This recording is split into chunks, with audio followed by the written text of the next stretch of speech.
భోగభాగ్యాలు తీసుకురావాలని ప్రార్థిస్తాం. ఇప్పుడే మేమందరం కూడా ఇక్కడ భోగేశాం.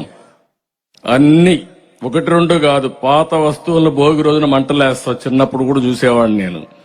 పనికిరాని వస్తువులు, మన ఇంట్లో అడ్డంగా ఉండే వస్తువులన్నీ భోగిలో వేసి కాల్చేసి, అవసరమైతే అందులో నీళ్లు పెట్టి అవి కూడా బాగా కాల్చి స్నానం కూడా చేసి ఉండే పాపాలన్నీ వదిలించుకొని మళ్ళా పుణ్యంతో ముందుకు పోవాలని ఆశతో ముందుకు పోతాం. అందుకే ఈరోజు మీరు చూస్తే ఇక్కడ ప్రభుత్వ అసమర్థ విధ్వంస విధానాల వల్ల ప్రజల జీవితాలు వెనక్కిపోయినాయి. చీకటి జీవోలు, ప్రభుత్వ వ్యతిరేక విధానాలతో మీరంతా కూడా సర్వనాశనం అయిపోయాం.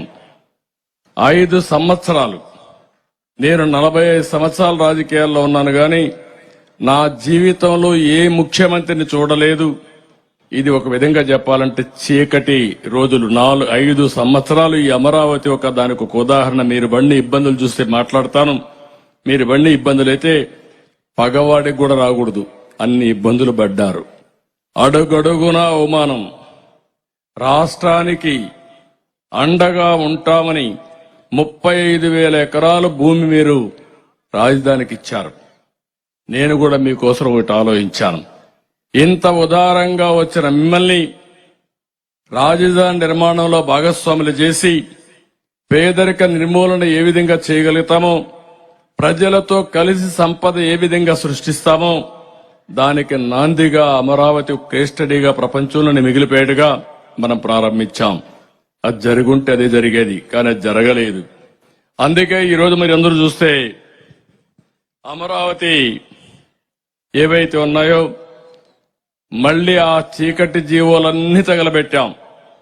ఈరోజు నేను పవన్ కళ్యాణ్ గారు మేమిద్దరం హామీ ఇస్తున్నాం, మన రాజధాని అమరావతి. ఇది ఆంధ్రప్రదేశ్ కి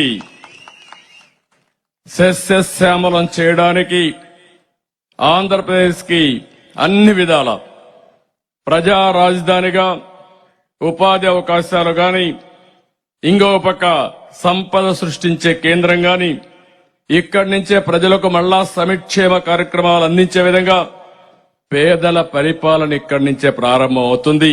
దాని గురించి మీకు అనుమానమే అవసరం లేదు.